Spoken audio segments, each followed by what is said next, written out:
Hi everyone, welcome back to my channel. और आज हम डिस्कस करने वाले हैं कि कैसे खुद को अंडर एस्टिमेट नहीं करना चाहिए।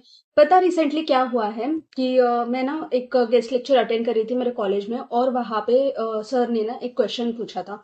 सो मैंने उसका बहुत बढ़िया से आंसर दिया। वो क्वेश्चन था सेटअप पे, कि कैसे न्यू सेटअप जो होते हैं वो अभी ग्रो कर रहे हैं मार्केट में, तो उसके बारे में बताना था कि कौन सा ऐसा इंस्पायरिंग सेटअप है जो तुमको अच्छा लगता है। तो मैंने बहुत कॉन्फिडेंटली सबके सामने आंसर दिया, और आई वॉज सो प्राउड कि मैंने अच्छे से आंसर किया एंड ऑल। फिर मैंने अपनी चेयर पकड़ी और बैठ गई, और फिर से जब आंसर पूछा गया तो मैंने फिर से रिपीटेडली पूछा। फिर सर ने ना एक सेंटेंस बोला कि आर यू लीडर, जो कि बहुत पॉजिटिव वे में मुझे लेना चाहिए था, बट सम हाउ ना मैं डर गई। कि मुझे ऐसा लगा कि डर ही नहीं, बट मुझे ऐसा फील हुआ कि यार सर ने इसलिए तो नहीं बोला बिकॉज उनको इंटरप्शन करना या फिर बार बार आंसर देना पसंद नहीं आ रहा है। So through out the lecture में शांत बैठे रहे। उसके बाद में मैं पर्सनली सर से मिली, सर को पूछा कि सर आपको बुरा लगा मैंने आंसर किया तो, या फिर मेरी कोई बात बुरी लगी जो आपने ऐसा बोला। तो सर ने मुझे आंसर किया कि ऐसा कुछ नहीं, उल्टा मुझे बहुत अच्छा लगा कि तुम आंसर कर रहे थे, मुझे बहुत अच्छा लगा कि तुम बार बार बोल रहे थे कुछ तो, और सबके सामने बोल रहे थे।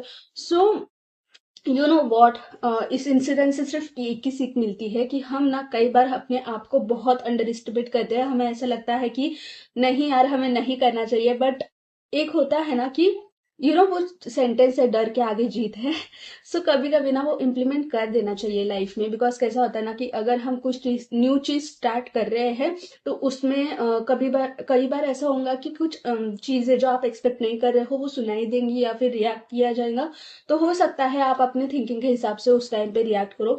जो चीज मुझे पॉजिटिवली लेनी चाहिए थी वो मैंने पॉजिटिवली ली नहीं। मैं अंडर कॉन्फिडेंट हो गई थी उस टाइम पे। उनकी भी गलती नहीं है, बिकॉज उन्होंने इतने अच्छे से, मैंने जब आंसर दिया तो उन्होंने भी सोचा कि नहीं गर्ल बहुत ज्यादा स्ट्रांग है और अच्छे से बोल पाती है, बट मैंने उस चीज को गलत ले लिया था। सो यस, कई बार ऐसी सिचुएशन होती है लाइफ में जब हम अपनी सेल्फ को अंडर एस्टिमेट करते हैं। अब कैसा होता है ना कि कई बार ना मुझे मेरे क्लास फेलो जो है वो आके बोलते हैं कि काजल हमें भी तुम्हारे जैसे पब्लिक स्पीकिंग सीखना है या फिर फ्लुएंटली बोलना सीखना है सबके सामने।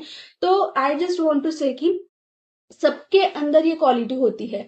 बस इम्प्लीमेंट कुछ लोग कर पाते हैं, कुछ लोग नहीं कर पाते। कुछ लोग जो नहीं कर पाते वो इसलिए नहीं कर पाते because they are always in fear, या फिर अंडर कॉन्फिडेंट होते हैं, या फिर ऐसा भी होता है ना कि यार ये तो बता देगा ना, मैं क्यों बताऊं।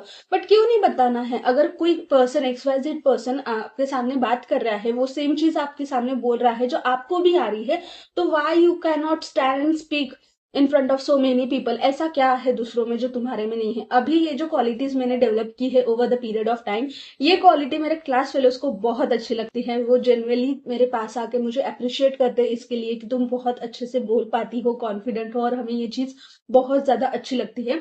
But I just want to say कि हम ना क्या, कई बार ऐसा होता है ना कि हमारे माइंड में ना दो पर्सनैलिटीज चलती होती है। एक हम सबके सामने होती है और एक हमारी माइंड में चली होती है। तो जो माइंड में एक पर्सनैलिटी होती है ना, वो हमें पॉजिटिव साइड भी बताती है, नेगेटिव भी साइड बताती है। बट हमारा ऐसा होता है ना कि कई बार हम नेगेटिव साइड को ज्यादा फोकस देते हैं और कई बार हम स्टेप बैक कर लेते हैं। बट स्टेप बैक करना जरूरी नहीं होता है, बिकॉज कई बार ना आपको स्टेप लेना पड़ता है। अगर आप स्टेप नहीं लोगे ना तो शुरुआत ही नहीं होगी। बिकॉज मेरा ऐसा भी हुआ है कि कभी कभार ना मेरी कंप्लेनिंग एटीट्यूड रही है कि यार नहीं करना है, मेरे से नहीं होगा, या फिर मुझे नहीं जाना है बाहर। अभी मैं ज्यादा मतलब आउटगोइंग पर्सन भी नहीं हूँ। सो फिर मैं ना बहुत सारे प्लान ऐसे एंड टाइमिंग पे कैंसिल कर देती हूँ, या फिर कई बार ऐसा होता है कि वर्क की वजह से या फिर टाइमिंग की वजह से, मिसमैच की वजह से वो कैंसिल हो जाते हैं।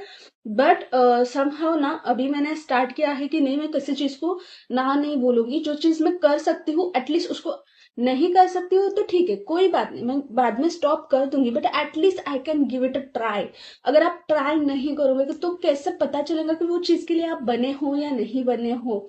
Getting my point? क्योंकि ऐसा होता है ना कि हम पहले से ही सोच लेते हैं कि नहीं मुझे ये चीज नहीं होगी, बट सम हाउ आप वो चीज बहुत ज्यादा अच्छे से कर सकते हो। फॉर एग्जाम्पल, इस टाइम पे मैंने ना रंगोली बनाना ट्राई किया। मैंने इससे पहले कभी रंगोली नहीं बनाई, but one of my friend said कि नहीं तुम्हारी ड्राइंग अच्छी है, तुम मतलब ठीक है तुम अच्छा खासा बना लेती हो तो फिर तुम्हें रंगोली भी आ जाएंगे अच्छे से। तो मैंने बोला कि चलो थोड़ा सा ट्राई देते हैं। अब वो रंगोली बनी नहीं बनी, अच्छी बनी नहीं बुरी बनी, वो अलग बात है, but at least I try. And बाद में मुझे रियलाइज हुआ कि नहीं, अगर मैं उसकी और ज्यादा थोड़ी सी प्रैक्टिस करूँ तो मैं परफेक्टली भी बना सकती हूँ और अच्छे से बना सकती हूँ। एंड जो मैंने रंगोली बनाई थी वो भी अच्छे से टर्न आउट हो गई थी somehow. But yes, the moral of the whole discussion is that कि just try new things and also never underestimate yourself, because आपके अंदर बहुत ज्यादा एनर्जी है, भरी हुई है, वो निकलनी चाहिए। अगर सही जगह पे वो एनर्जी नहीं निकली ना, वो गलत जगह पे निकलेंगी। और एक बार अगर आप गलत डायरेक्शन में जाओगे ना, गलत ट्रेन पकड़ ली ना, तो वो ट्रेन से फिर से उतरना और फिर से जर्नी स्टार्ट करना बहुत ज्यादा मुश्किल होगा। मैं ये नहीं बोलती कि तुम फिर से स्टार्ट नहीं कर पाओगे, बट जब करोगे ना तो फिर ऐसा लगेगा कि यार ये सारी चीजें मैं पहले ही कर सकती थी या कर सकता था। अभी मैं फ्रैंकली बताऊं कि मैं ना मेरे इस पे ग्रामर पे भी बहुत ज्यादा ध्यान देती हूँ कि अभी मैं चाहती हूँ कि मेरा ग्रामर इंप्रूव हो या फिर कुछ करो। जो हम चाहते हैं ना उसके लिए ऑटोमेटिकली हम एफर्ट्स लेने लगते हैं। सो ऐसी चीजें भी ढूंढो या फिर ऐसी चीजें देखो जिसमें आपका इंटरेस्ट है, जिसको आपके लिए एफर्ट्स लेना है। कई बार ऐसा होता है ना कि हम किसी को देख के ऐसे बोलते हैं कि यार ये कितना अच्छा पर्सन है, मुझे भी इसके जैसा बनना है। तो उसके जैसे बनने के लिए you have to take efforts. अगर आप एफर्ट्स नहीं लोगे और अपने डिजायर और अपने आप को अंडर एस्टिमेट करना नहीं छोड़ोगे, तो फिर आई डोंट नो कि क्या होगा। आई थिंक उसका इम्पैक्ट तो बुरा ही होगा। डिजायर से मेरा मीनिंग ये था कि अगर आप डिजायर अच्छा नहीं देखोगे या फिर आप किसी चीज के लिए डिजायर ही नहीं करोगे, एम ही नहीं करोगे, सोचोगे ही नहीं, तो वो चीज फुलफिल नहीं होगी।